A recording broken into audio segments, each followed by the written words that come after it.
네, 오늘 말씀을 선포하도록 하겠습니다. 오늘 말씀 제목은 슬피 우는 제사장. 이게 본문으로는 우리가 요엘서 2장 17절 한 구절 우리가 같이 읽고 하나 말씀을 나누도록 하겠습니다.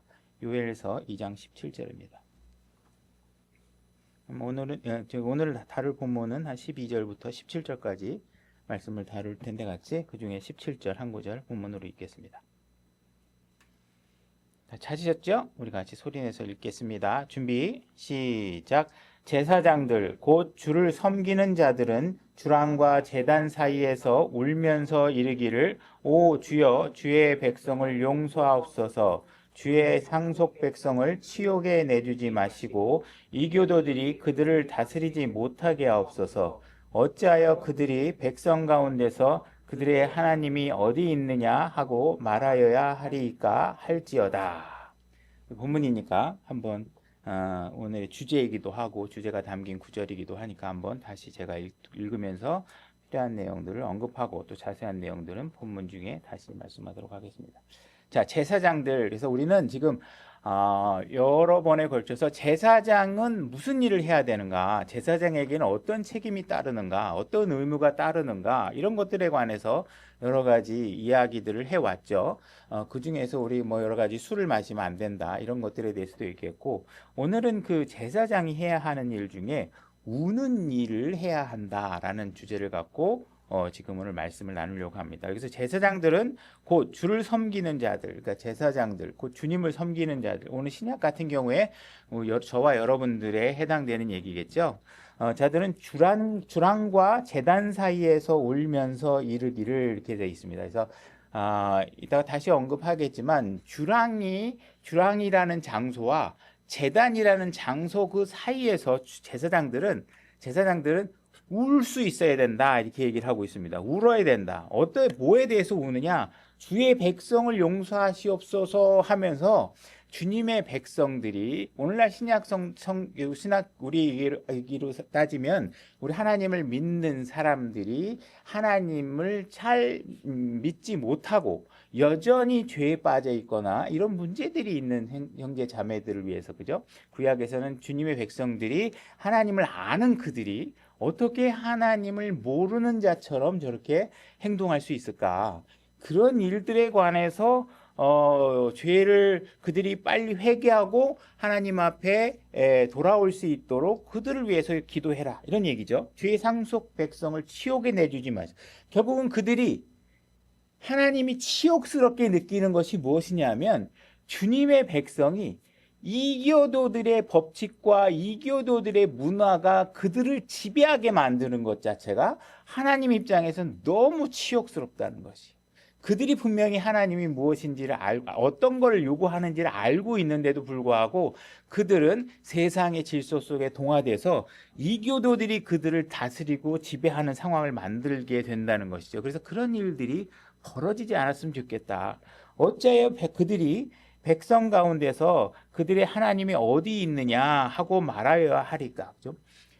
도대체 뭐 하나님이 어디 있어, 그죠? 세상 사람들이 봐도 저 사람들을 보니까 하나님이 없는 것 같아, 이런 상황을 연출시키면 안 되겠죠. 내가 보는데 저 사람들이 하나님 믿으세요 뭐 그러는데 내가 봤을 땐 쟤네들도 자기가 믿으라고 하나님 안 믿는 것 같아, 뭐 이렇게 생각하게 만드는 거죠. 왜? 그들이 보니까 세상 문화를 자기네들하고 좋아하는 건 별 차이가 없는 것 같아요. 그죠? 세상을 추앙하고 하나님보다는 뭐 다른 일들에 더 관심을 갖고, 뭐 세상 자녀들을 가리키는데 사회학자들이 자녀들은 이렇게 길러야 됩니다, 뭐 이렇게 얘기하는 거죠. 그죠? 아이들 기죽이면 안 돼요. 자존감을 높여줘야 돼요, 이러면서 성경에서 얘기하지 않는 방식으로 자녀들이 막 뛰어놀고 활개치고 하게 만들게 하고, 그죠? 아이들은 just do it, 하고 싶은 일은 다 하게 놔둬요, 뭐 이런 광고 프레이즈가 그들이 삶을 지배하게 만들고, 이런 상황들이 됨으로 인해서 저 사람들에게는 분명히 하나님이 없을 거야, 이렇게 얘기하게 만든다는 것이죠. 그래서 여러분들은 그러한 세상을 보고 여러분들의 마음은 어떠셔야 돼요? 마음의 울분과 슬픔과 통탄이 일어나야 된다는 거예요. 그래서 그들이 더 이상 저렇게 살면 안 된다, 그죠? 하나님을 믿는 사람은 저렇게 살면 안 된다. 또는 세상에 아직 구원받지 않은 사람들이 그들이 그들을 구원할 수 있는 하나님이 이 제단 가운데 있는데 그들이 그 방법을 제시하고 있는 하나님에게로 와야 되는데 그들이 오지 못하고 있음을 여러분들은 보면서 어떻게 하셔야 돼요? 통탄함을 느껴야 돼요. 여러분들이 슬픔과 괴로움과 안타까움을 느껴야 되는 대상은 이렇게 죄 가운데 빠져 있는 세상과 그리스도의 백성들을 향해서 여러분들이 안타까움을 느껴야 된다. 여러분들이 어떤 세상 문화 누가 막 그냥 누가 돌고래 구하고 막 고래에 등껍질 붙어 있는 거 구하는 동영상 보면서 막 정말 눈물 불쌍한 고래 막 이러면서 막 여러분들 그런 거 갖고 감정을 소비할 게 아니라 하나님께서 가르쳐주고 하나님께서 안타까워하고 하나님께서 수치스럽게 여기는 일들에 대해서 여러분들은 마음의 통탄함을 느껴야 된다는 것이죠. 이 제사장, 우린 다시 우리가 알고 있지만 제사장은 바로 오늘 신약교회에는 여러분들을 얘기하고 있는 것입니다. 여러분들이 예수 그리스도를 믿고 예수 그리스도의 피로 여러분들의 죄가 씻음을 받았다면 여러분들은 왕과 제사장이 되신 것입니다. 주님께서 여러분들을 왕과 제사장으로 삼으셨다. 이렇게 계시록 1장 6절에 말하고 있는 것이죠. 그래서 여러분들은 이런 제사장이라면 많은 여러 가지 직무가 있겠지만 그 중에 또 한 가지 빠지지 말고 해야 될 일이 있는데 그것은 바로 우는 일이다. 울 줄 알아야 된다. 그것이 울음의 대상임을 인지해야 된다. 억지로 우는 게 아니라 가짜로 우리 옛날에 우리 장례식장 보면 울어주는 사람을 사서 쓰기도 하고 우리 드라마에 보면 그러잖아요. 옛날에 가면 막 아이고 이렇게 막 형식적으로 우는 거 말고 진짜 그걸 보면 막 가슴이 저미고 막 아프고 슬픈 감정이 여러분들이 일어나야 된다. 왜? 여러분들이 진리를 알면 그 진리로 향하지 못하는 사람을 향해서 그런 안타까움이 있다라는 거죠. 우리가 진리를 알아서 하나님을 통하여서 우리가 어떠한 풍요로움을 느낄 수 알고 있고 그것을 모르면 그들의 삶이 결국은 그 끝이 지옥이고 불로소라는 걸 알고 있으면 믿지 않는 내 자녀나 믿지 않는 내 남편이나 믿지 않는 내 아내를 향하면 어떤 마음이 여러분들이 드셔야 돼요? 슬픔이 일어나야 되고 통탄하는 마음이 있어야 되고 막 손발이 막 부들부들 떨리면서 제발 좀 하나님을 좀 믿었으면 좋겠다라고 하는 마음이 여러분 안에 일어나겠죠. 이런 것들을 누가 해야 된다? 제사장이 해야 된다. 그 제사장은 하나님을 너무 잘 알고 있기 때문에 그걸 해야 된다고 얘기하고 있는 거죠. 12절로 올라가서 한번 읽어보도록 하겠습니다. 주께서 이르시되 그런즉 너희는 이제 또한 금식하고 슬피 울고 애곡하며 너희 마음을 다하여 내게로 돌아오라 하시나니. 그래서 여러분들은 마음을 다해서 무엇을 해야 되느냐? 주님께 돌아오는 일을 하셔야 됩니다. 그게 목적인데 그 일을 하기 위해서는 여러분들이 무엇을 해야 되느냐?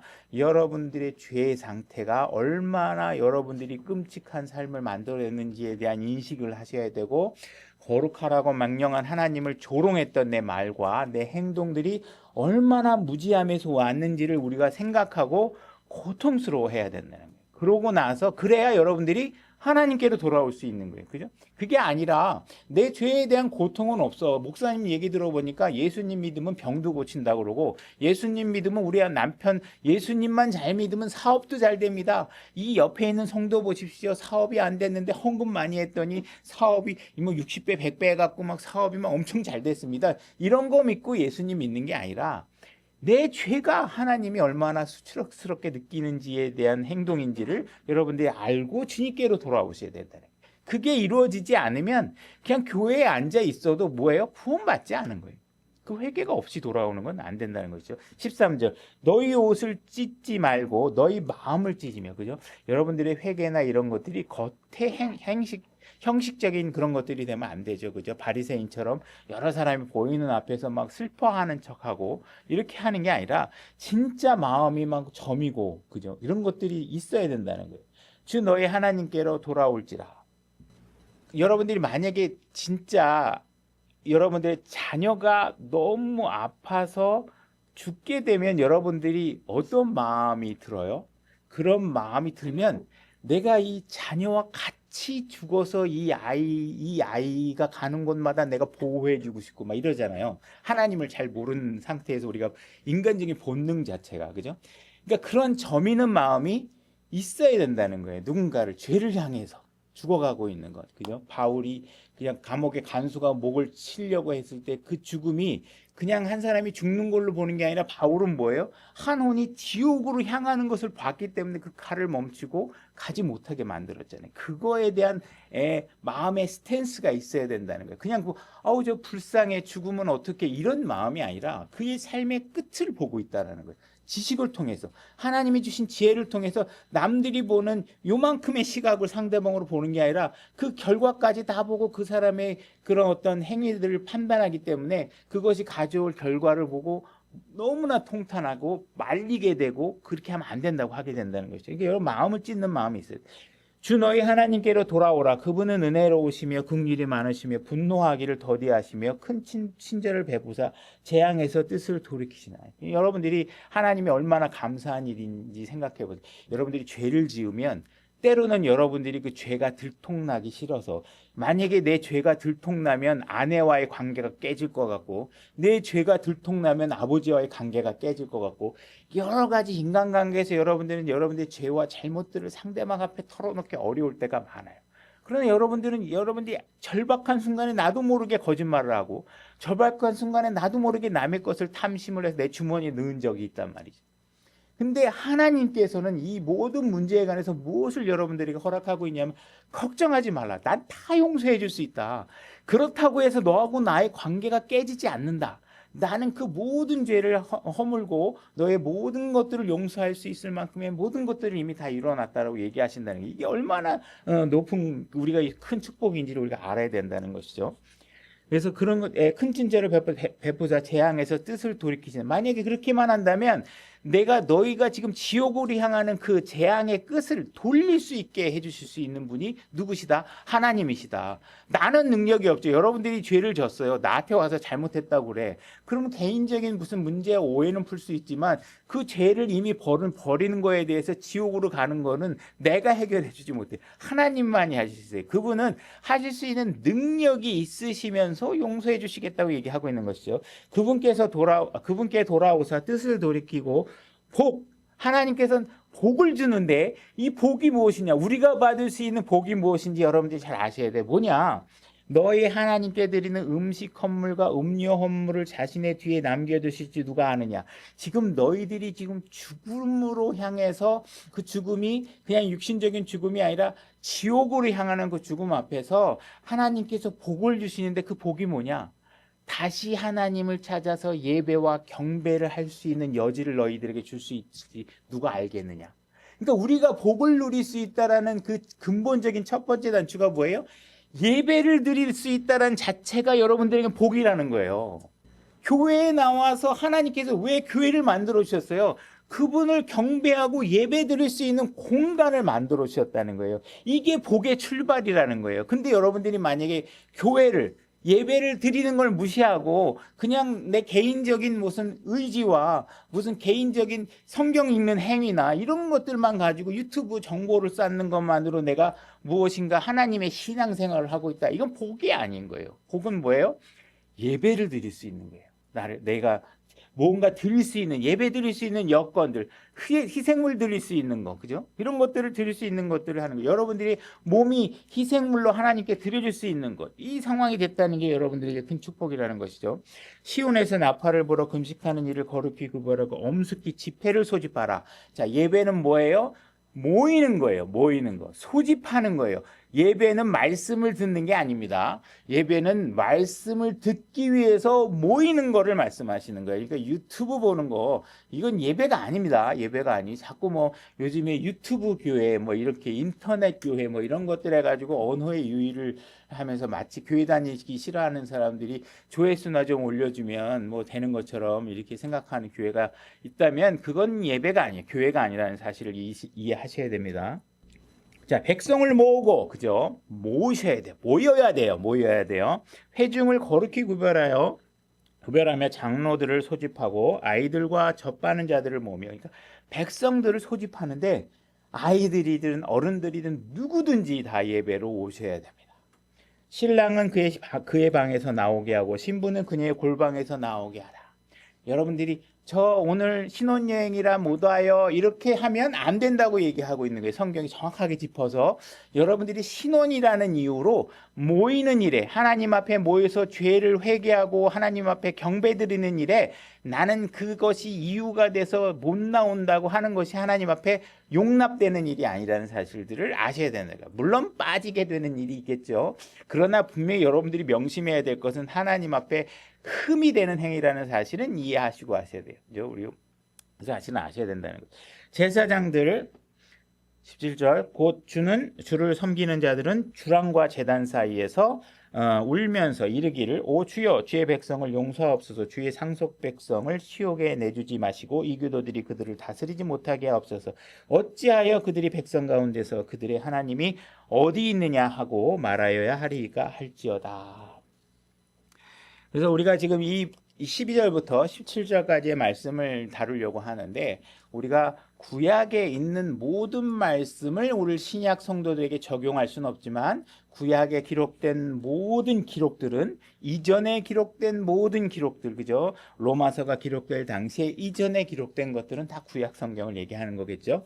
이전에 기록된 모든 것들은 뭐예요? 우리의 위로와 인내를 위해서 네가 왜 지금 견뎌야 되는가? 하나님께서 이런 약속을 해주고 계시니까 이런 보상과 이런 걸 지켜야 된다고 말씀하시니까 그분의 말씀이 우리에게 복된 것으로 작용한다는 걸 알기 때문에 이런 성경 기록들을 통해서 오늘의 나에게 주어지는 고난들이 인내할 가치가 있구나.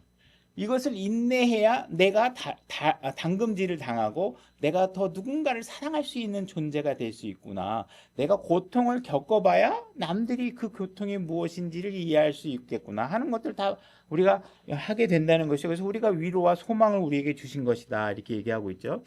디모데후서 3장 16절 한번 다시 찾아보고 다 아는 구절이지만 우리가 아주 기본부터 우리가 다시 하나님의 말씀들을 정말 의미 있게 여러분들의 가슴에 새길 수 있게 되길 바랍니다. 디모데후서 3장 16절 모든 성경 기록은 하나님의 영감으로 주신 것으로 자 모든 성경 기록은 무엇 때문에 우리에게 주신 거냐? 교리예요. 교리. 그러니까 여러분들이 난 교리 강조하는 교회 다니기 싫어 이런 사람들을 아주 심심치 않게 제가 얘기를 듣습니다. 막 가슴이 답답합니다. 교리가 없으면 뭘로 믿겠다는 겁니까? 그죠? 예수님께서 가르쳐 주신 게 다 교리인데 교리와 책망과 바로잡음과 의로 훈육하기에 유익하니 여러분이라는 자체는 책망받을 것이 많다라는 자체를 인식하지 않고 남은 책망받지만 나는 책망받을 대상이 아니야 이렇게 생각하시면 안 됩니다. 하나님의 말씀은 나를 기쁘게 하고 하나님의 말씀은 나를 행복하게 해줄 거야. 그 사실이 먼저 오면 안 돼요. 당연히 그것을 주시는 거지만 무엇이 앞서야 되냐?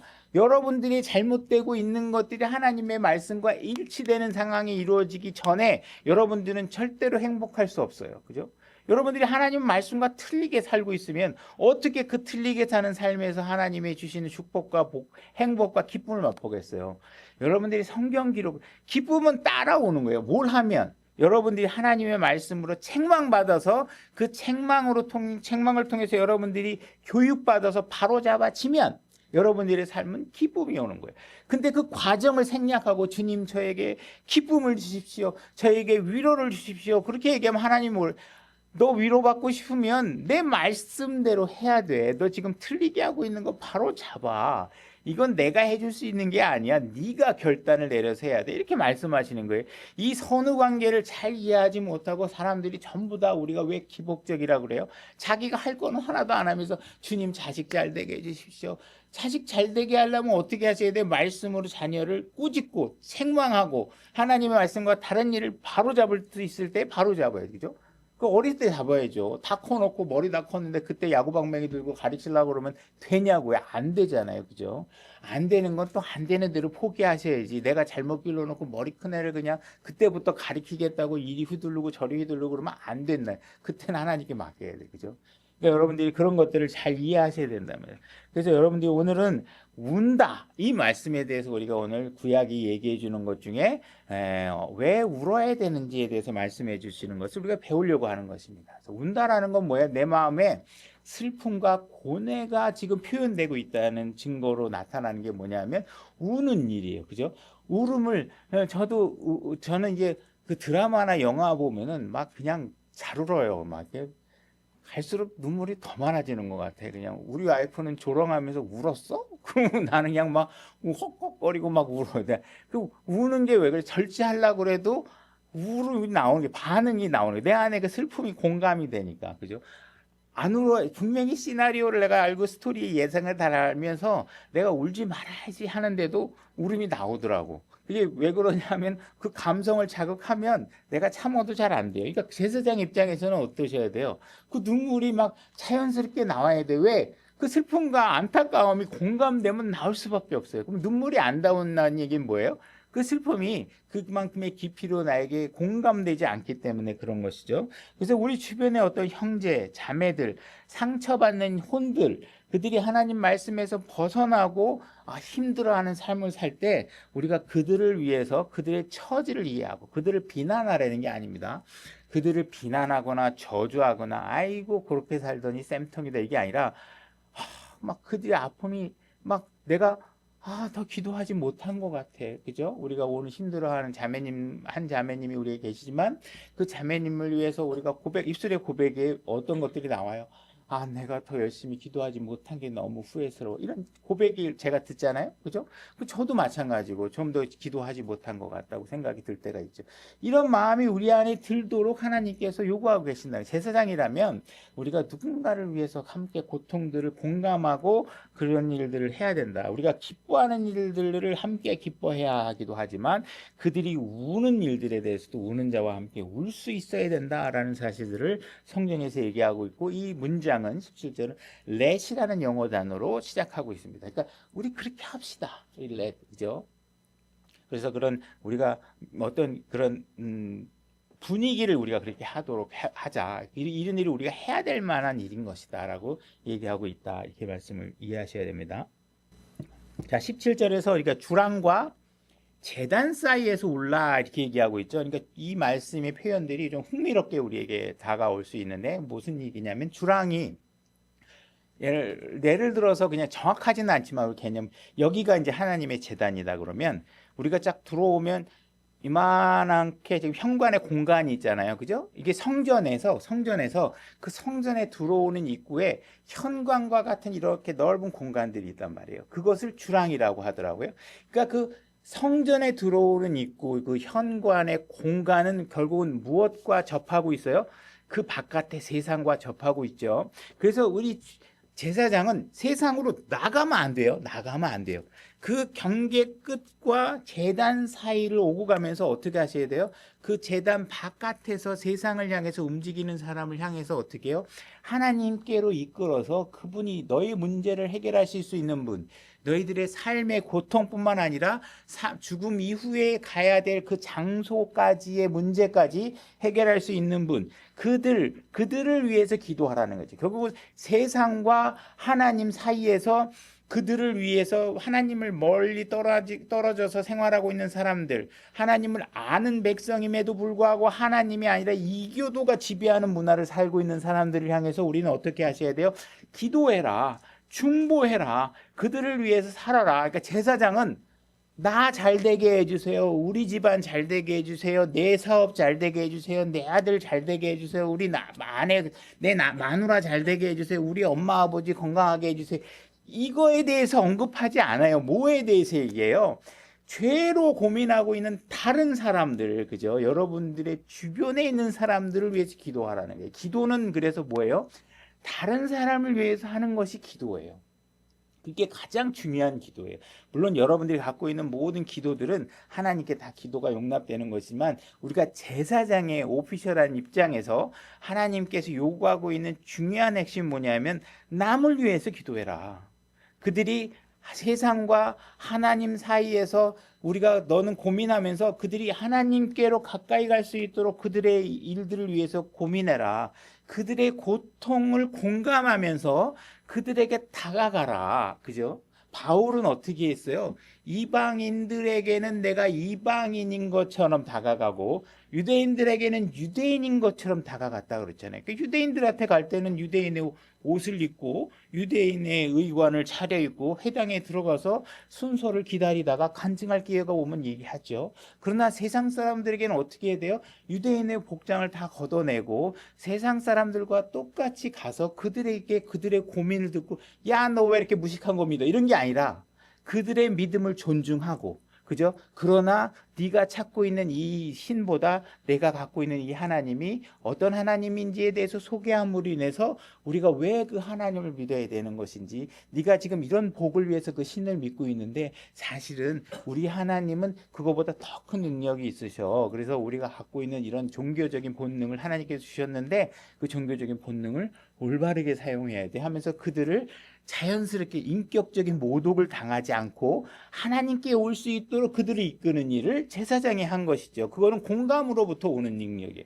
왜 그들이 그들을 무시하고 하대하고 아우 저 무식한 놈 말이야 그것도 모르고 이런 자세에서 여러분들이 입으로 뱉어내는 말의 톤과 여러분들의 자녀가 지금 죽을 것 같아. 그때 여러분들이 낭떠러지 누군가 자살하려고 떨어질 것 같아. 야, 뭐 하는 짓이야? 이게 아니라 야, 내가 네 얘기 들어줄게. 너 하고 싶은 얘기 있으면 해봐. 이런 마음으로 그들에게 다가가야 그들이 그 낭떠러지 절벽에서 내려올 수 있는데 뛰어봐 뭐 세상이야 그렇게 너가 치료만이야 기분 나쁘다고 맨날 뛰어내리면 다 뛰어내리겠다 막 이러면서 여러분들이 그냥 조롱하듯이 그들에게 다가간다면 어떻게 하겠어요? 그건 제사장이 한 일이 아니라는 거예요. 어떻게 하셔야 돼요? 공감하셔야 돼요. 위험하구나. 그죠? 만약에 내 아들이 저기 떠 있다면 얼마나 내가 너 사주고 싶은 거 다 사줄게. 너 지금 갖고 싶은 게 뭐야? 안타까운 마음으로 그들에게 다가가서 그들의 공감된 부분과 공통된 부분을 찾아서 그를 주님께로 인도하는 일을 하는 거. 그 일을 위해서 우리를 세우셨다. 이 말씀을 하고 있는 것이라는 거예요. 그러니까 우리가 누군가에게 다가갈 때 어떤 자세로 다가가야 되느냐. 여러분들은 중재자의 역할을 하셔야 된다. 물론 이 땅의 중재자는 한 분 예수 그리스도이지만 우리는 예수 그리스도의 지체 안에 있는 사람으로서 우리 그분의 지체로서 우리는 그분이 위임한 사역들을 우리가 또 해내야 된다는 것이죠. 그래서 우리는 중보의 역할을 해내야 된다. 고린도후서 5장 17절로 가봐요. 제가 읽겠습니다. 그런즉 누구든지 그리스도 안에 있으면 그는 새로운 창조물이라 옛 것들은 지나갔으니 보라 모든 것이 새롭게 되었다. 이게 하나님께서 주신 말씀입니다. 그러니까 여러분들이 예수 그리스도를 믿고 구원을 받으면 어떻게 되셔야 돼요? 여러분들은 새로운 삶이 시작되셔야 돼요. 여전히 근데 구원받았다고 하는데 과거의 죄와 과거의 분노와 과거의 증오와 이런 것들이 여러분들을 지배하고 있다면 여러분들은 새로운 창조물이 하나님이 하실 일은 하셨지만 여러분들이 해야 될 영역에서는 아무것도 못하고 있는 것이죠. 또 모든 것이 하나님에게서 났으며 그분께서 예수 그리스도를 통하여 우리를 자신과 화해하게 하시고 또 화해하게 하는 사역을 우리에게 주셨다는 것이죠. 그러니까 하나님과 죄인들 사이에서 서로가 화해할 수 있는 거 이런 역할을 우리에게 맡기셨다 이 얘기를 하고 있는 것입니다. 곧 하나님께서 그리스도 안에 계시사 세상을 자신과 화해하게 하시며 그들의 범법을 그들에게 돌리지 아니하시고 화해하게 하는 말씀을 우리에게 맡기셨느니라. 그래서 여러분들 이걸 주의하셔야 돼요. 하나님께서 누군가 화해하게 할 때 야, 나 사람들 간에 화해 잘 시키거든. 걱정하지 마. 내가 가서 화해시킬게. 야, 가서 내가 화해 좀 시켜. 이렇게 해서 여러분들의 능력으로 화해시키는 게 아니에요. 뭐를 우리에게 줬다는 거예요. 화해하게 하는 말씀. 그분이 내가 어떻게 하면 화해가 될 수 있어 하는 그 말씀을 내가 들어서 날라다 주는 거지 여러분들이 누군가 두 사람을 내 능력으로 화해시키는 게 아니에요. 우리의 신앙생활은 내 능력을 동원하는 게 아니라는 거. 화해하는 것도 여러분들의 능력을 동원하는 게 아니라 뭐예요? 그분의 말씀이 나에게 맡겨져 있는 거예요. 그 적절한 말씀을 적절한 장소에 공급하는 거예요. 여러분들은 하나님의 사역을 한다는 거는 하나님의 말씀이 공급되도록 하는 게 여러분들의 사역인 것이지 여러분들이 개인적인 능력으로 뭘 한다 이거를 하시면 안 된다. 그 말씀, 그 생각이 머릿속에 떠오르는 순간 하나님의 온전한 은혜가 무엇인지를 모르는 거예요. 자꾸 내 능력을 동원해서 뭘 하려고 하시게 되는 것이죠. 그런즉 하나님께서 우리를 통해 너희에게 간청하시는 같이 우리가 그리스도를 위한 대사가 되어 그리스도를 대신하여 너희에게 간구하노니 너희는 하나님과 화해하라. 하나님과 화해하라. 세상 사람들이 하나님과 화해해야 돼. 왜? 원수 관계였으니까 해야 되는 거죠. 그 일을 우리에게 맡겼다. 하나님께서 죄를 알지 못한 그분을 우리를 위하여 죄가 되게 하신 것은 우리가 그분 안에서 하나님의 의가 되게 하려 함이라. 그래서 우리에게 화해하는 직분을 맡기셨다. 이것이 결국 우리가 중재하는 역할이고, 주랑과 제단 사이에서 제사장으로서 그들이 지옥으로 가는 모습들을 안타깝게 생각하며 그들을 위해 우리가 해야 할 일들이 바로 하나님과 화해하는, 이것만이 그들이 모든 문제를 해결할 수 있는 방법이기 때문에 그런 것이죠. 그래서 우리는 그분의 말씀을 전하는 부름을 받은 것이다, 이렇게 얘기할 수 있습니다. 디모데전서 2장 1절로 가보겠습니다. 제가 읽겠습니다. 그러므로 내가 권면하노니 무엇보다 먼저 모든 사람을 위하여 간구와 기도와 중보와 감사를 드리되, 자, 제사장 여러분들은 뭘 하셔야 되냐면 너 자신을 위해서 기도해라, 이렇게 되어 있지 않습니다. 무엇을 위해? 모든 사람을 위해서 기도해라, 이렇게 돼 있죠. 그러니까 세상에 지금 모든 사람이 너의 기도의 대상이다라고 얘기하고 있는 것입니다. 근데 재밌는 건 뭐냐면 2절에 하나님께서 그 모든 사람이라는 대상들 중에 특별하게 딱 꼬집어서 더 언급하는 대상이 있는데, 2절에 뭐라고 돼 있냐면 왕들과 권위를 가진 모든 사람을 위해 해라. 그죠? 그러니까 여러분들에게 권위를 행사할 수 있는 이 힘을 갖고 있는 사람들을 위해서 기도하라. 오늘날 같은 경우는 누구예요? 대통령, 국회의원, 국무총리, 이런 사람들을 위해서도 기도해라. 근데 그들을 위해서 기도하는 게 무엇에 대해서 기도하는 것인가? 그죠? 그들이 어떤 사람이 어떻게 되라고 기도하는 것이냐. 이것은 우리가 전적으로 하나님을 따르며 정직한 가운데 조용하고 평화로운 삶을 살고자 한다.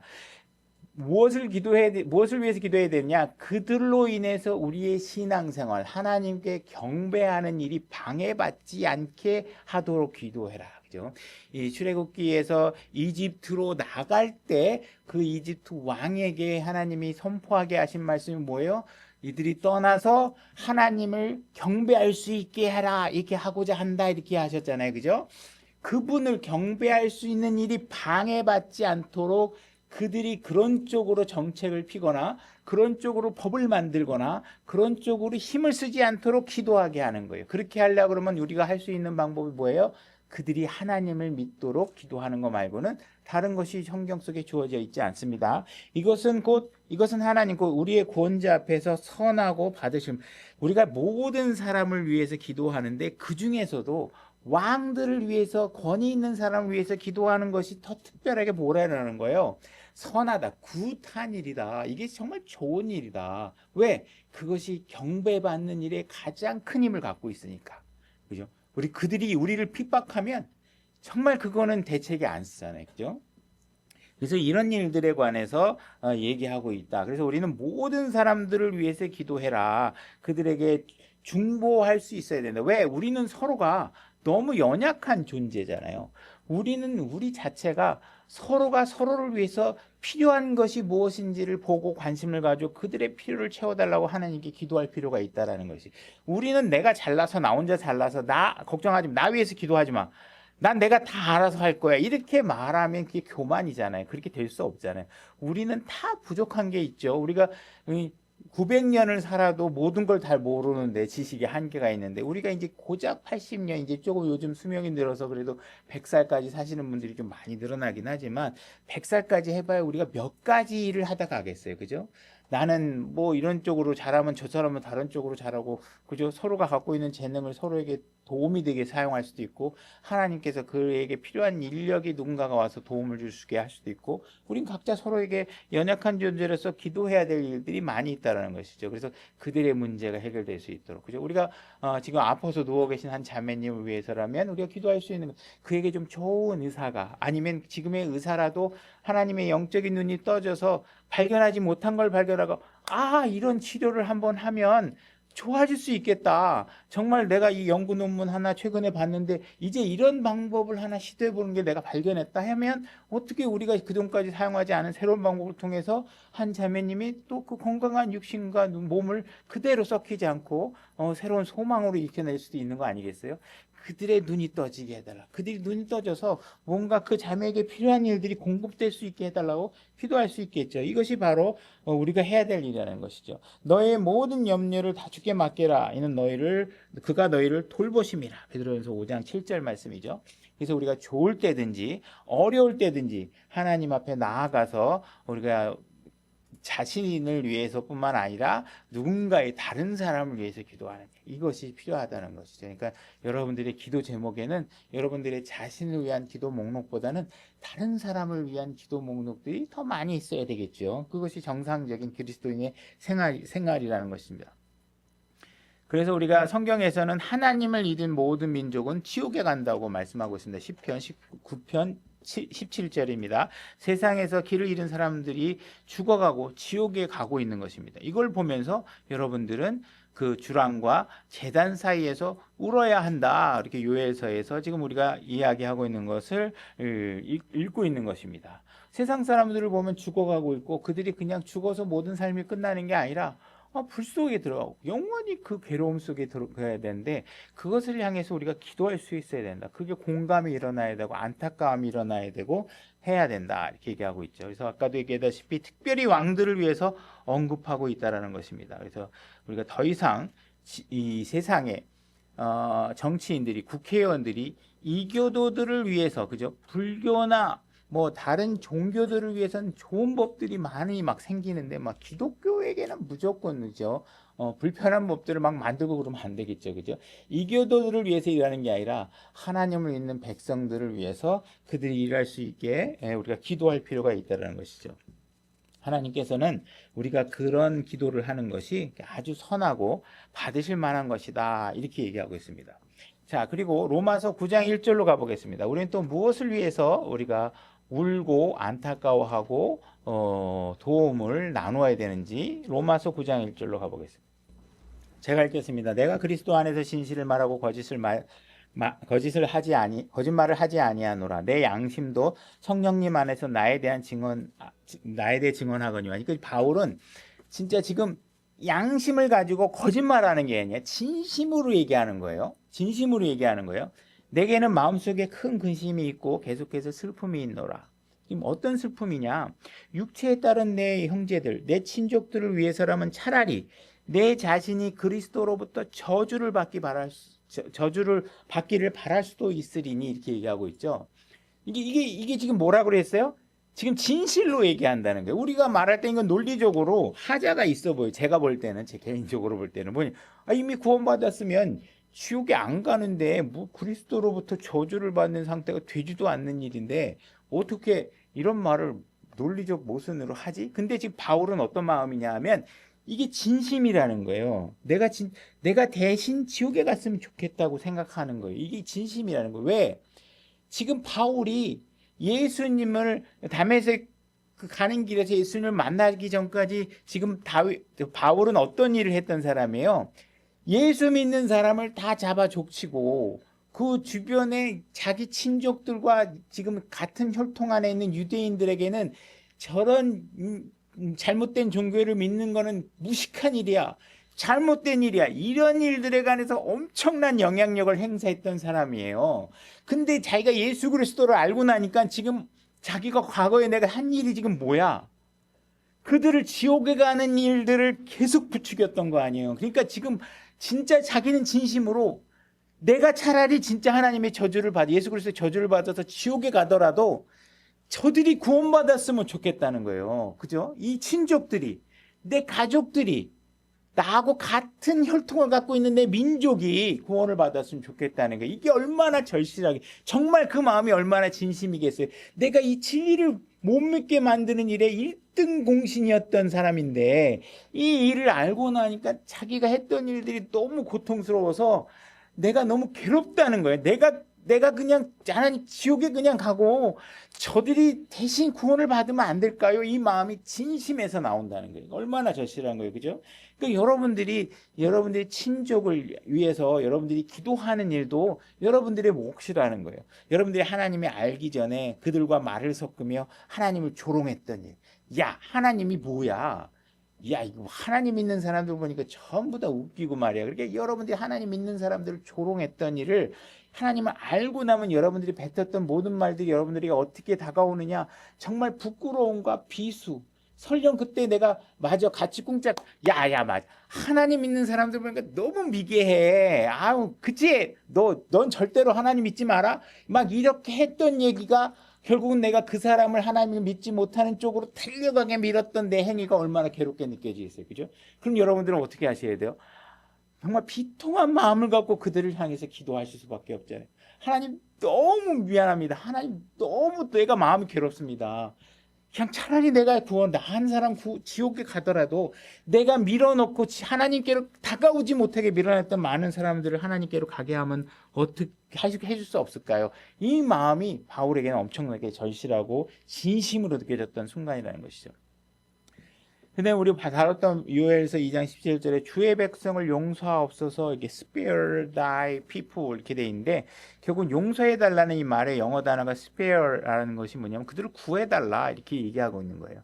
결국은 기도하는 우리의 목적은 뭐예요? 그들의 죄를 용서해서 그들이 생명 안으로 들어오게 해달라는 게 우리의 기도의 목표예요. 우리는 누군가를 저주하거나 누군가 안 되게 만들거나 누군가가 사라졌으면 좋겠다는 마음을 여러분들은 가지면 안 돼요. 그죠? 누구를 향해서도 여러분들이 정치적인 신념을 갖고 저런 놈은 없어져야 돼. 저런 놈은 사라져야 돼. 이건 하나님을 믿는 제사장이 가져야 돼서는 안 되는 마음이라는 거예요. 여러분들 어떤 마음을 가져요? 저 사람이 하나님을 모르기 때문에 저런 것 같습니다. 하나님을 믿고 하나님께 나올 수 있도록 기도할 수 있고 그들을 구원해 주십시오 하면서 그들의 죄를 용서하고 그의 생명을 구원해 달라고 하는 마음이 여러분 안에 있어야 돼요. 그죠? 그것이 아니고 여러분들이 증오를 갖고 누군가를 바라본다. 그것이 하나님의 말씀이 아니라 정치적 신념 때문이다. 아니면 여러분들의 철학적 신념 때문이다. 이런 것들이 들어오면 여러분들이 그런 거 완벽하게 배격하고 여러분들은 오직 예수 그리스도만 아는 일에 힘쓰셔야 돼요. 여러분들이 쓸데없이 알고 있는 신념들이 여러분들의 신앙생활을 아주 비극적으로 만들어낼 수 있다는 사실을 여러분들이 아셔야 된다는 것이죠. 그죠? 그래서 우리는 여러분들이 볼 때는 저런 놈이 구원받으면 나 교회 안 다닐 거야. 난 저런 놈이 구원받으면 나 하나님 나 무시할 거야. 이렇게 생각할지 모르지만 하나님 앞에서 여러분들의 모습은 그들과 별 차이가 없다라는 사실들을 아셔야지만 여러분들이 긍휼한 마음을 갖고 그들을 구원하는 일에 마음을 갖게 된다는 것이죠. 여러분들이 특별하게 여러분들이 같은 언어를 사용하고 있는 사람들에게 복음을 전할 수 있다는 건 여러분들에게 큰 특혜입니다. 여러분들이 미국 사람 앉혀놓고 복음 전하기 힘들잖아요. 그죠? 아무리 언어를 잘해도 정말 언어를 잘하는 것도 타고나야 되는 것이지 정말 언어도 감각이 없으면 그 나라에 몇 년 살아도 잘 안 되는 게 이게 언어예요. 그래서 여러분들이 적어도 여러분들이 할 수 있는 일은 뭐예요? 내 민족 나하고 같은 언어를 쓰는 사람들에겐 복음을 잘 전할 수 있잖아요. 그죠? 보수에게도 전하셔야 되고요. 진보에게도 전하셔야 돼요. 여러분들이 나하고 정치적 성향이 다르다고 해서 그들을 밀어내고 여러분들의 구원의 대상에서 제외시키는 일은 절대로 있어서는 안 되는 일인 것이죠. 성경은 세상의 신이 그들의 마음을 가려서 하나님을 믿지 못하고 복음의 영광스러운 빛들을 보지 못하게 한다. 이렇게 얘기를 하고 있습니다. 그들이 눈먼 상태에 있는 그 사람들을 그들을 도울 수 있는 건 하나님은 누구라 그래요? 여러분들이 제사장인 여러분들이 그 일을 해낼 수 있다. 그들에게 복음의 빛을 그들에게 넣어서 그들이 하나님의 진리를 알 수 있도록 해야 된다. 그래서 그들에게 복음을 전하는 일만 해야 되는 것이 아니라 플러스 알파 뭐예요? 그들을 위해서 기도해야 된다. 그들을 위해서 기도해라 이렇게 얘기하고 있는 것이죠. 오늘날 갈수록 세상 문화들이 전부 다 복지 형태의 문화를 굉장히 추구하기 때문에 하나님이 아주 싫어하는 일 중에 하나는 일하지 않고 먹고 살게 하는 환경들을 자꾸 조성합니다. 이런 일들은 반성경적인 일들이죠. 그죠? 특히 젊은 사람들이 일하지 않고 먹을 수 있도록 환경을 만드는 것은 복지국가로 가는 것보다 더 비극적인 일입니다. 오히려 나라가 위정자들이 정말 해안이 있다면 우리의 발전 속도와 복지 속도와 AI 발전의 속도를 법적으로 제한해서라도 사람이 일할 수 있는 공간들을 만들고 그들이 일해서 먹고 살 수 있는 환경들을 만들어 줘야 되겠죠. 우리가 다른 관련해서 말씀 한번 디모데전서 5장 8절로 한번 가보겠습니다. 제가 읽겠습니다. 그러나 누가 자기 친족 특히 자기 집 사람들을 부양하지 아니하면 그는 믿음을 부인한 자의 불신자보다 나쁜 자라. 여러분들이 특히 형제들 가정의 가장으로 있는데 여러분들이 가족을 부양하지 못한다.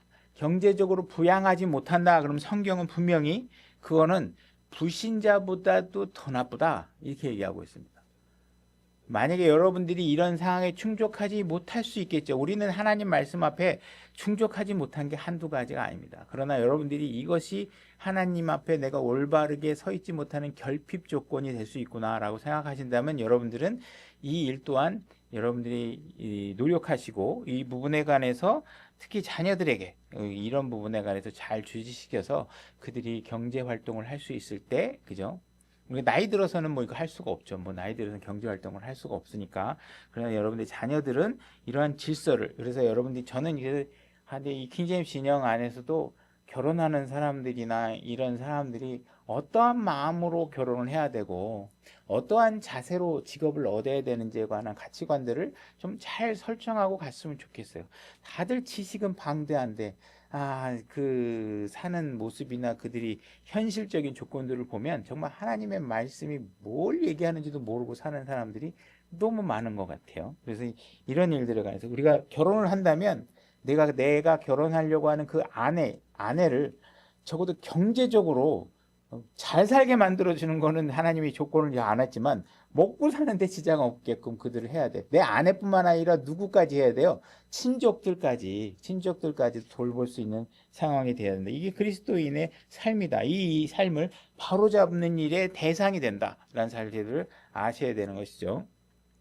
그래서 우리가 정말 이 세상에 우리가 회사의 사장, 여러분들이 뭐 그런 사람들을 위해서도 때로는 그들에게 인정받으려고 정말 헌신하고 열심히 사는데 정말 이 세상의 창조주인 하나님을 위해서 여러분들이 헌신한다면 그 일은 그 무엇보다도 가치 있는 일이다라는 사실들을 아셔야 됩니다. 에베소서 1장 15절 제가 읽겠습니다. 그러므로 주 예수님을 믿는 너희의 믿음과 모든 성도들을 향한 사랑에 대해 들은 뒤에 나도 기도할 때 너희에 관하여 말하며 너희로 인해 감사드리는 것을 기치지 아니하고. 물론 에베소서라는 그 책은 바울이 하나님의 영감으로 기록된 성경이지만 지금 이 사실 안에서 우리가 또한 확인해야 될 것들은 지금 바울이 에베소 성도들을 위해서 기도하고 있다라는 것이, 서로를 위해서 중도하고 있다, 중보기도를 하고 있다, 이 사실을 얘기하고 있는 것이죠. 우리가 사실 구원받은 사람들, 여러분들이 지금 우리 교회도 사람들이 많이 늘지 않는 거에 대해서 안타까워하고 저도 마찬가지죠. 좀 와줬으면 좋겠는데 잘 안 오고 그렇죠. 이게 여러분들이 구원받는 일이 이게 굉장히 쉬운 일이 아닙니다. 하나님은 너무 쉽게 만들어 놨는데 세상 사람들이 자기가 갖고 있는 교만이 그 담을 넘지 못하는 것이죠. 그러니까 우리는 왜 서로를 위해서 기도하느냐? 정말 구원받은 사람은 희소성이 높은 존재입니다. 막 흔한 존재가 아니에요. 여러분들이 아셔야 돼요.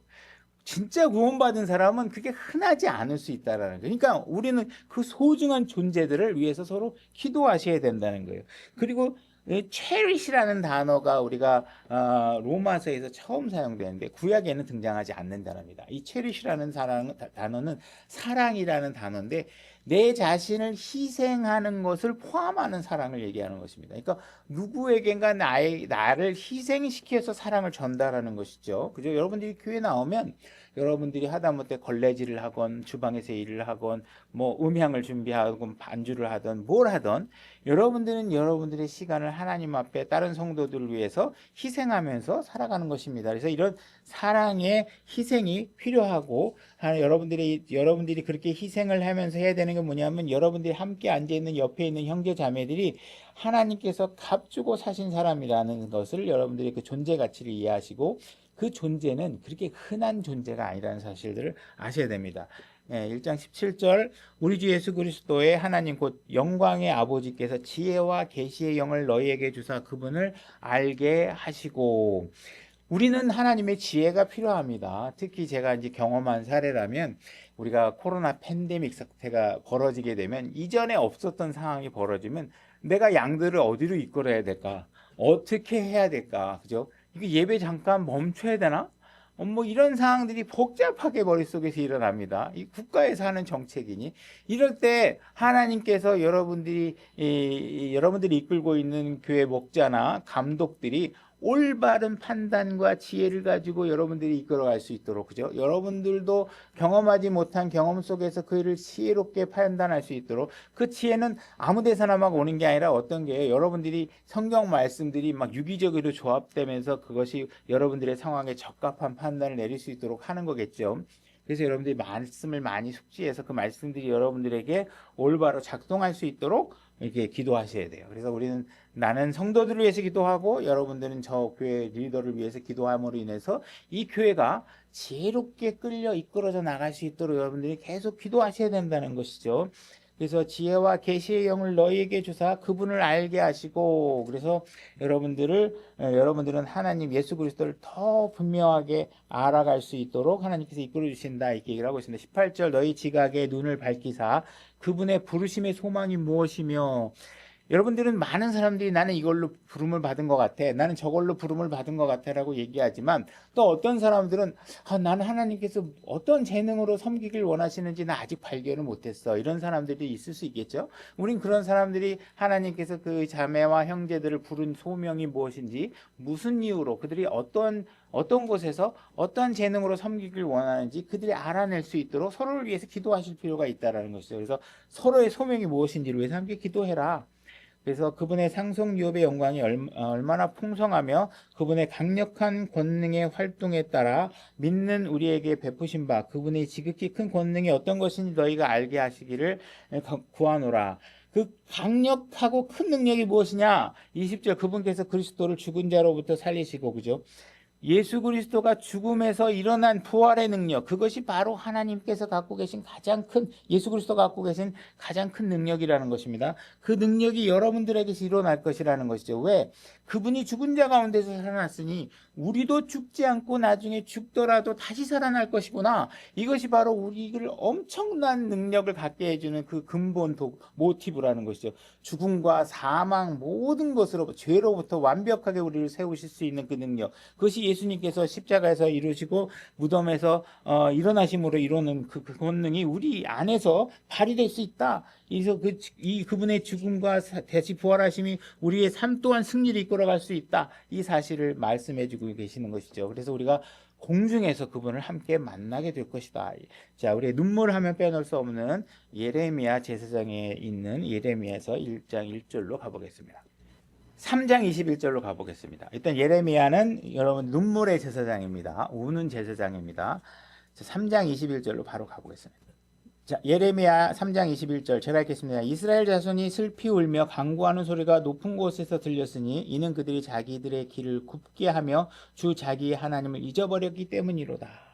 우리는 예레미야는 바로 바벨론 포로로 이스라엘 민족이 끌려가기 바로 직전에 제사장으로서 선지자로서 이렇게 활동하던 사람이죠. 그래서 이 사람이 지금 보니까 이스라엘이 지금 어떤 상태냐, 하나님을 잊어버렸다는 것입니다.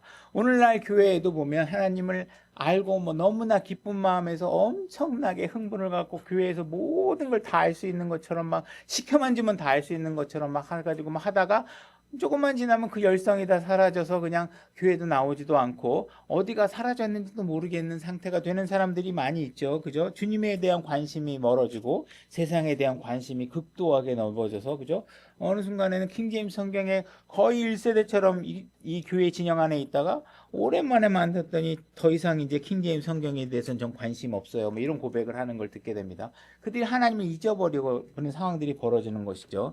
22절 타락한 자녀들아 너희는 돌아와라. 그런 상태에 있다면 여러분들은 타락한 상태이고 돌아와야 된다라고 예레미야가 얘기하고 있는 것입니다. 내가 너희의 타락한 것을 고쳐주리라. 보소서 우리가 주께로 오나니 주는 우리 하나님이시니이다. 작은 산들과 수많은 산들로부터 구원을 바라는 것은 진실로 헛된 일이니 이스라엘의 구원은 진실로 주 우리 하나님께 있나이다. 그러니까 지금 이들은 황폐해지고 전쟁이 일어나고 있고 이들은 점점 힘에 굴종하고 있고 하나님보다는 세상의 힘이 더 부러워하고 이런 때 세상을 향해서 보이는 것들을 부여잡고 막 이런 것들 하면 안 된다는 거죠. 저는 진짜 지난번에 옛날에 제가 중국에 있을 때 한인교회 다녔는데 그 교회 목사님이 이렇게 집안에 우환이 있으면 문에 가서 문짝을 딱 손을 대고 기도하라고 막 그러시더라고요.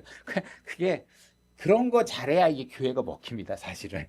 그거 잘해야 사람들은 그죠? 여러분들이 팬데믹 사건 때 마스크 쓰는 게 실제로 이게 효과가 있어서도 있겠지만 사실은 우리는 뭔가 할 거리를 줘야 사람들이 심리적 안정을 느낍니다. 국가가 뭐 나를 위해서 하고 있구나. 마스크 쓰면 내가 오래 살겠지. 뭐 이런 안정거리가 있어요. 이게 신앙은 하나님께서 그런 거 하지 말라 그래서 이제 여러분들에게 하나님과 인격적 교류를 하라 그랬는데 자꾸 우리는 그런 걸 하고 싶어 합니다. 그래서 뭐 이렇게 손가락에 묵주방지라도 껴야 뭐 신앙하는 것 같고 이래야 사람들이 막 늘어납니다. 근데 성경 그런 거 하지 말라고 돼 있습니다.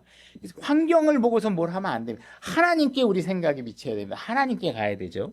그래서 하나님께 수치스러운 일이 우리의 어린 시절부터 우리 조상들이 수고하여 얻은 것, 즉 그들의 양떼와 소떼와 그들의 아들, 딸들을 삼켰나니 결국은 그들에게 수치스러운 일이 벌어지는 거예요. 뭐 때문에? 하나님을 잊은 일 때문에. 우리가 우리의 수치 속에 눕고 우리의 혼돈이 우리를 덮나니 이는 우리와 우리 조상들이 우리의 어린 시절부터 이날에 이르기까지 주 우리 하나님께 죄를 짓고 우리 하나님의 음성에 순종하지 아니하였기 때문이라. 그래서 우리는 그들이 수치 속에 놓여 있고 하나님의 말씀에 순종하지 않는 상태. 그래서 그들이 가정이 결국은 망가지고 결국은 그들은 슬픔을 핑계로 술을 마시고 그죠? 자녀를 잃고 하나님을 등지고 뭐 이런 일들이 막 벌어지고 있는 그들을 위해서 슬픈 마음으로 기도해야 된다는 거예요. 잘 됐다 하나님 모르더니 이게 아니라 그들이 예레미야 입장에서는 너무 슬픈 상황이 돼 있는 거예요. 그들이 고통 겪고 있는 일들이 하나님의 을 모르기 때문에 하나님을 정말 몰라서가 아니라 하나님을 알 수 있고 아는데도 불구하고 저러고 있으니 어떻게 해야 돼요? 고통스럽게 그걸 안타까운 마음으로 울고 있는 것이 그들의 상황이 너무 안타까우니까. 예레미야 9장 1절 이런 상황들이 느껴지는 게 어떤 거냐. 오, 내 머리는 물이 되고 내 눈은 눈물의 근원이 되어 내가 내 백성의 딸의 죽음이 당한 자들을 위하여 밤낮으로 울 수 있으면 얼마나 좋을까. 그죠? 예레미야는 정말 내가 기도를 밤낮으로 할 수 있으면 좋겠다는 것이죠. 근데 우리 인간은 그게 안 되잖아요. 그죠? 여러분들이 밤낮 기도만 하고 앉아있으면 아내를 어떻게 부양할 거며 자식 교육은 어떻게 시킬 거고, 그죠? 아내와의 화목, 아내를 기쁘게 해준 일을 어떻게 하겠냐고, 그죠? 안 되죠. 그죠? 그러니까 지금은 우리는 이때는 에레미야가 그것 때문에 너무 고민이 되는 거예요. 내가 좀 더 울 수 있었으면 좋겠는데 저들의 안타까움을 하나님께 더 호소하고 싶고 더 이 일을 일찍 했어야 되는데, 그죠? 우리가 한 자매님의 아픈 병 상황에서 우리가 고백했던 말이 뭐예요? 좀 더 일찍 기도해야 되는데 내가 좀 더 그들을 위해서 뭔가 이 자매를 위해서 기도해서 너무 기도가 부족했던 것 같아. 이런 고백을 하듯이 예레미야도 바로 그런 고백을 하고 있는 것이죠. 근데 오늘날은 예수님께서 우리를 위해서 기도하고 계시니 우리가 얼마나 든든합니까? 그분은 밤낮 쉬지 않고 기도하실 수 있는 분이니까. 그죠? 오 내가 2절 오 내가 광야에서 여행자들이 묵을 곳을 얻어 내 백성을 버려두고 그들을 떠나갈 수 있으면 얼마나 좋을까. 지금 예레미야는 너무 이 상황이 고통스러워서 어떻게 하고 싶다는 거예요. 내가 이들을 버려두고 이들이 존재하지 않는 광야에 가서 어느 그냥 여인숙이나 이런 데 안에 들어가서 내가 그들을 볼 수 없는 상태가 됐으면 너무 좋겠다는 거예요. 보는 게 너무 괴롭다는 거예요. 이들이 하나님을 모르고 무지한 일을 계속 행하고 있는 걸 내가 기도는 하겠는데 눈에 보이는 게 너무 괴롭다는 거예요. 너무 고통스럽다는 거예요. 그래서 내가 이들이 보니까 아직도 간음하고 있고 배신자들의 모임이로다. 이게 정말 하나님의 배신자들의 모임이라는 거예요. 얼마나 괴로우면 그냥 그들이 안 보이는 곳에 가고 싶다는 것이죠. 3절 주가 말하노라 그들이 화를 당기듯 자기 혀를 구부려 거짓을 말하되 땅에서 진리를 위해서는 용감하지 못하니. 그죠? 맨날 남한테 어버하고 사람한테 듣기 좋은 얘기하고 아우 자매님 뭐 그럴 수 있는 거예요 막 이러면서 막 그들이 죄를 짓고 있는데도 그걸 위로하고 있고 하나님이 그건 음행이다 그죠? 독사의 자식들아 뭐 이렇게 얘기를 해야 될 장면에서는 입이 얼어가지고 말도 못 아우 그 형제 상처 입으면 그거 어떻게 해요 아우 목사님 그런 얘기하면 여기 형제들 너무 상처받아요 자꾸 죄에 대해서 얘기하지 마세요. 그래서 진리를 얘기하는 그러면 성도 줄어들어요. 그러면 제가 할 수 있는 일은 뭐예요? 줄어들어도 어쩔 수 없고 내가 하나님 위해서 살다가 그냥 하나님 위해서 이 일을 끝내야지 내가 사람을 기쁘게 하면 안 되겠다 그런 마음을 계속 내 자신 때로는 마음은 떠나갈까 봐 부들부들 떨리지만 하나님의 말씀으로 나를 설득하는 일들을 우리가 해야 된다는 게 이게 우리의 몫이라는 것이죠. 그죠? 그래서 진리를 위해 동감 못하니 그들은 악에서 악으로 나가고 나를 알지 못하느니라. 이렇게 얘기해요. 거짓으로는 절대로 진리를 세울 수 없다. 이렇게 말하고 있는 거예요. 7절. 그러므로 만군의 주가 이같이 말하노라. 보라, 내가 내 백성의 딸로 인하여 어떻게 할까? 내가 그들을 녹이고 단련하리라. 그들의 혀는 마치 쏜 화살 같고 거짓말을 말하나니 사람이 입으로는 자기 이웃에게는 평화로이 말하나 마음속으로는 숨어서 엿보느니라. 여러분들이 거짓 선지자들, 여러분들이 좋아하는 목사님 찾아가면 다 뭐예요? 아우, 자매님 잘 되실 거예요. 자매님 내가 기도해 줄게요. 이번에 사업을 위해서 내가 같이 기도해 줄게요. 그래서 여러분들이 막 필요한 것들 기분 좋게 하는 걸 얘기 막 해요. 근데 자매님 그건 죄입니다. 하나님 말씀이 허락하지 않은 행동 그건 하지 않으시는 게 좋을 것 같아요. 이렇게 얘기하면 기분 나빠. 막 이렇게 왜 내 죄를 지적하는 거야? 이렇게 여러분들이 생각하잖아요. 그죠? 사람들이 평화를 위해서 말로는 막 하면서, 여러 가지, 내가 이번에 이렇게 얘기했으니까 저 사람 안 나가겠지. 어디 또 나가나 보자. 뭐, 이렇게 하면서 여러분들이 마음속으로 다른 생각을 꿈꾸고 있다면 그분을 위해서 일하지 않는다. 내가 이런 일들로 인하여 그들을 징벌하지 아니하게. 내가 이런 일 하는 사람들을 과연 그냥 놔둬야 되겠느냐? 이런 일 하는 목사들, 이런 일 하는 성도들을 그대로 놔둬야 되겠네. 나는 징벌하는 사람이다. 나는 죄에 대해서는 용납이 안 되는 사람이다. 여러분들이 구원받았다고 그래서 죄의 징벌을 안 받는다 착각하시면 안 돼요. 당연히 지옥은 안 가시지만 여러분들은 대가는 분명히 치르시게 된다는 사실을 두렵게 생각하시기 바랍니다. 내 혼이 이같이 민족들에게 원수를 갚지 아니하겠느냐. 주가 말하노라. 내가 산들을 위하여 슬피 울고 통곡하고 광야의 처소를 위해 애곡하리니 그것들이 불에 탔으므로 아무도 거기로 지나가지 못하고 가축 소리도 들을 수 없으며 하늘의 날개과 짐승도 다 도망쳐 사라졌도다. 이미 땅이 엄청나게 황폐해지고 나라가 엉망이 돼버린 상태가 될 것이다. 이렇게 얘기를 하고 있는 13장 15절. 13장 15절. 너희는 듣고 귀를 기울이며 교만한 자가 되지 말라. 여러분들의 모든 죄의 시작은 교만으로부터 시작됩니다. 그래서 여러분들은 하나님의 말씀을 다 듣는데 다 듣고 나서 교만한 자가 됩니다. 아담과 이브도 분명히 저 동산 안에 나는 나무만은 먹지 말아라. 나머지는 다 먹어도 된다. 아주 심플한 명령 하나 준 겁니다. 근데 그 말씀을 위로 발로 밟으면서 저걸 왜 먹지 못하게 했을까? 이 자기의 교만이 더해지기 시작합니다. 저걸 먹으면 내가 지혜로워질 수 있지 않을까? 이러면서 그 들은 말씀을 자기 교만으로 뒤덮어 버리게 됩니다.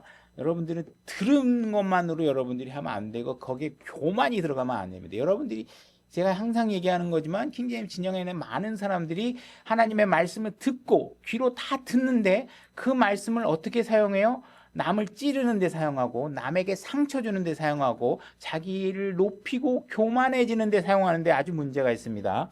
주께서 말씀하시느니라. 주 너희 하나님께서 어둠을 일으키시기 전에 너희 발이 어두운 산들에 걸려 넘어지기 전에 너희가 빛을 찾았을 때 그분께서 그 빛을 사망의 그늘로 변하게 하사 짙은 어둠으로 만들기 전에 그분께 영광을 돌릴지어다. 이런 끔찍한 일이 여러분들에겐 분명히 한계점에 있습니다. 그죠? 오늘날 우리가 수명을 갖고 있는 저희들은 우리가 육신의 장막이 무너지기 전까지가 여러분들에게 주어진 시간입니다. 죽은 다음에 자식이 기도해 준다고 구원받는 거 아니고 하나님께로 돌아갈 수 없습니다.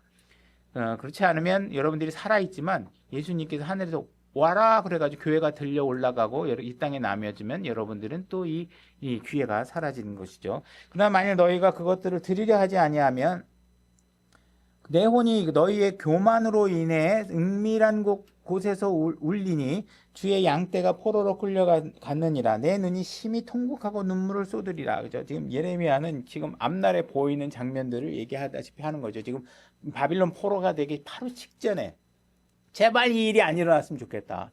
제발 돌아와라. 정말 그때가 끔찍한 일이 벌어지고 나면 얼마나 끔찍하겠느냐. 이렇게 얘기하고 있는 거예요. 근데 많은 사람들이 예레미야와 같이 하나님의 진리를 얘기하고 있는 사람들 앞에서는 어느 누구도 호응하지 않고 그를 괴롭히고 조롱하고 거짓 대언자들이 나와서 너희들은 잘 될 거야. 하나님의 축복이 있어. 내가 진짜 하나님의 대언자야. 우리 교회에 와야 돼. 우리 교회 오면 너희 사업도 잘 되고 우리 교회 오면 너희 삶이 평안해질 거야. 이런 데 계속 가고 여러분들을 거룩하게 하셔야 됩니다. 지금 그것은 죄를 벗어나야 됩니다. 그것이 더 중요합니다. 그러면 저 목사는 맨날 죄만 지적해 그러고 안 간단 말이에요. 예레미야 같은 대언자들은 버려지게 된다는 것이죠. 그래서 전부 다 자기의 그런 듣기 좋은 일들만 자꾸 듣는 곳으로 가게 된다는 것입니다. 그래서 이 교만이라는 것이 있게 되면 그들의 생각 속에 하나님이 없다라는 것을 지금 반증하는 것입니다. 시편 10장 4절입니다. 찾지 말고 넘어가겠습니다. 그래서 여러분들의 교만의 끝은 결국은 수치심이 될 것이다. 수치스러움을 당하는 일이 될 것이다. 멸망으로 여러분들이 이끈다. 잠언 16장 18절. 자, 우는 얘기 마지막으로 자, 빠낼 수 없는 게 뭐냐면 예수님이 우시는 것입니다. 요한복음 11장 가보겠습니다. 요한복음 11장 33절. 나사로가 죽었고 죽은 친구인 나사로가 죽은 이제 무덤 앞에 뒤늦게 찾아오신 예수님의 장면입니다. 요한복음 11장 33절 제가 읽겠습니다. 그러므로 예수님께서 그녀가 우는 것과 또 그녀와 함께 온 유대인들도 우는 것을 보시고 영으로 신음하시고 괴로워하시고, 그죠? 지금 뭘 보고 괴로워하는 거예요? 지금 나사로가 죽은 모습을 보며 괴로워하는 주변의 유대인들과 그의 가족들이 고통스러워하는 것을 보고 울고 신음하고 계시는, 괴로워하시는 거죠. 이르되 너희가 그를 어디에 두었느냐 하시니 그들이 그분께 이르되 주여 와서 보시옵소서 하매 예수님께서 우시더라 이렇게 얘기하고 있습니다. 그래서 정확하게 예수님께서 뭐 때문에 우셨는지는 성경에 얘기하고 있지는 않아요. 근데 우리가 이제 앞뒤 문맥을 통해서 우리가 이제 추정할 수 있는 것이 있죠. 예수님께서는 이제 연약함을 공감하시기 위해서 인간의 몸을 입고 이 땅에 오셨습니다. 자, 나사로는 죽었어요. 나사로는 예수님의 친구예요. 그러면 나사로는 지금 죽었다면 어디로 가 있을까요? 낙원에 가 있을 겁니다. 그 낙원은 이 땅보다 좋은 곳일까요? 나쁜 곳일까요? 좋은 곳이죠. 그러면 나사로가 죽은 것 때문에 울 리가 없으시죠. 예수님은 다 알고 계시는데 뭐 때문에 울어요? 그들과 이별하고 죽음 앞에 놓여서 위로가 필요한 가족들이 지금 너무 고통스러워하는 것을 보고 어떻게 해요? 그 마음에 눈물이 흐르기 시작하신 것입니다. 그러니까 예수님께서 울고 계신 것은 그분은 대제사장으로서 우리의 연약함을 도우시는 분으로 우리의 연약함과 우리의 슬픔과 자식을 잃은 부모의 마음을 너무나도 잘 알기 때문에 그 마음을 보고 우시는 거예요. 그죠? 제가 영화를 보면서 누군가가 막 극 중에 아버지와 딸이 막 고통스러워하는 이야기를 보면서 막 공감하고 우는 것처럼 예수님은 그 장면을 보니까 그게 너무 공감되는 거예요. 자기가 이 땅에 육신을 입고 이 땅에 와서 살아보니까. 그죠?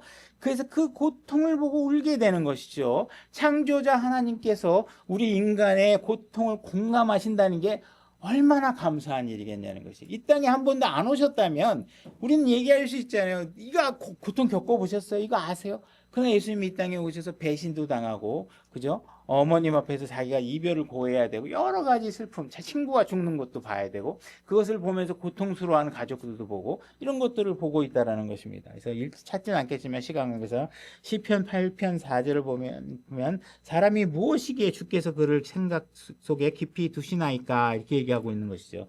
그래서 우리의 생각과 하찮은 정말 아무것도 아닌 우리 존재를 위해서 그들이 예수님께서 우리의 고통을 공감하시고 우리를 안타까워하시고 우리의 상황들이 이해하시고 우리를 위해서 하나님께 기도하시고 우리에게 위로가 될 수 있는 방법들을 찾고 계시는 분이 있고 우리를 돕고 계시는 분이 있다는 사실들을 우리가 알아야 될 필요가 있다는 것이죠. 그 예수님께서 지금 이 나사로의 죽음 앞에서 울고 계시는 모습 또한 우리에게 본으로 남겨놓으신 것이라면 우리의 남겨진 신약소의 교회 성도들이 예수님처럼 누군가의 아픔과 고통을 공감하고 그들이 잘 되길 바라는 마음으로 그들을 위해 기도하고 신앙생활을 할 필요가 있다는 말씀입니다. 오늘 말씀 여기까지 하겠습니다.